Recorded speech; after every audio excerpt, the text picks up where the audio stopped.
secondary girls at maiuwi ang unang gintong medalya sa regular sports. Siya rin ang unang atleta na nagwagi ng gold medal noong 2025 palarong pambansa sa Ilocos Norte.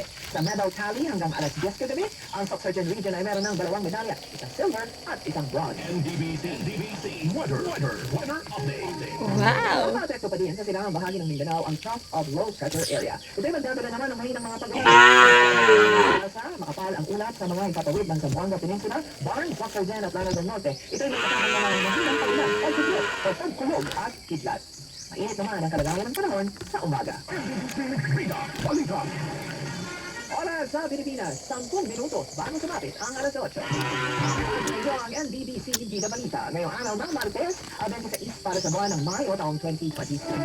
Ako naman si Grace Vergara Tanghal. Hanggang sa susunod na balitaan. Maraming salamat at isang mapayapang umaga sa inyong lahat. Ako sa bato, may tini. Nagbibigay sa'yo sa bawat sinini. Mula umaga hanggang naging lalaki mo, di rin ako tulad ng mga naging babae mo. Wala sa mga kumari sinasabi mo. Ang ganda ng ate mo, minsan ka lang dumaan. Takot ang pitong isa, ba't di ka nagsasalita?